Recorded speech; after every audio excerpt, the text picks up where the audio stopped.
débutant et que tu recherches des solutions à tes questions. Alors laisse-moi te raconter la genèse de mon histoire. Quand j'ai commencé le dessin il y a maintenant 10 ans, je me suis confronté à plein de problèmes. J'avais certaines bases mais rien d'autre. Crayon de couleur, fusain, graphite, aquarelle, gouache, acrylique. Il fallait mettre de l'ordre dans tout cela. Ma toute première réalisation fut une pomme en couleur avec comme seul outil, des crayons de couleur d'écolier. Cette réalisation m'a fait prendre conscience que ce que je recherchais dans le dessin était le réalisme. Mais j'ai très vite compris que cela va me demander un certain temps et beaucoup de motivation. Car quand je voyais ce qui se fait sur Internet me semblait irréalisable. Pour ma part, la motivation est un sentiment qu'il faut entretenir. Je suis tombé sur un site, l'auteur dessinait un portrait avec un quadrillage. Un mélange de frustration de devoir faire une copie en perdant de vue mon objectif d'apprendre à dessiner, et l'excitation de pouvoir atteindre mon but très rapidement. Cela a été le début d'une très longue histoire qui aujourd'hui me rappelle que la copie a été une béquille pour atteindre un bon niveau de connaissance sur le dessin et en particulier sur le graphite. Je me suis articulé entre la copie et la pratique, les ombres, les valeurs, les techniques du visage, l'observation, la patience et encore bien d'autres. Un quadrillage permet-il d'apprendre à dessiner?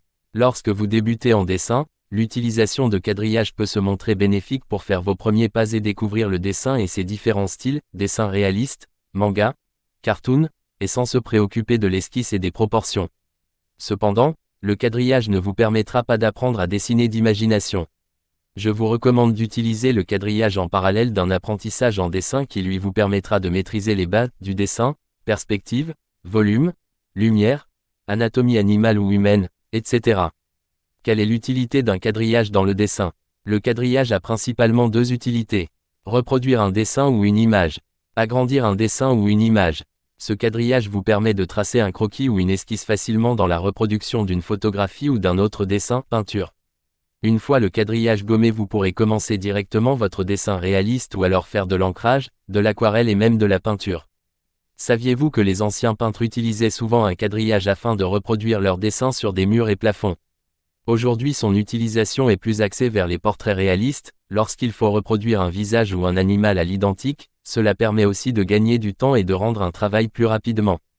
Aujourd'hui encore, certains peintres et dessinateurs hyper-réalistes utilisent ces procédés pour aller plus vite car le cœur de leur travail se porte sur la réalisation des ombres, des contrastes, des volumes, etc. Certaines images de reproduction sont exceptionnelles et d'un réalisme à couper le souffle.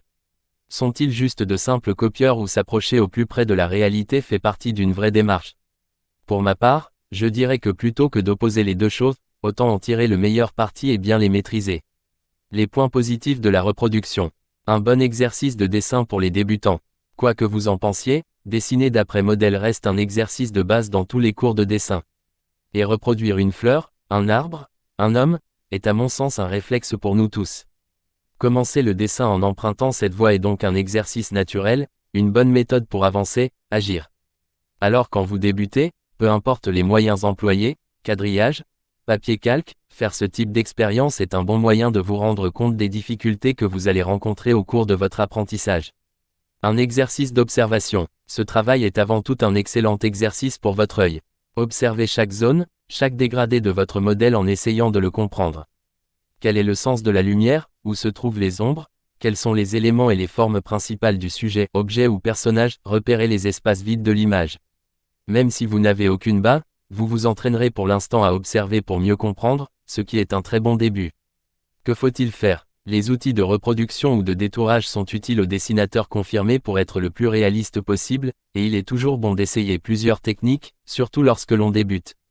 Vous pouvez donc utiliser ces procédés de temps en temps comme outil pour gagner du temps, mais à condition de travailler en parallèle les bases du dessin.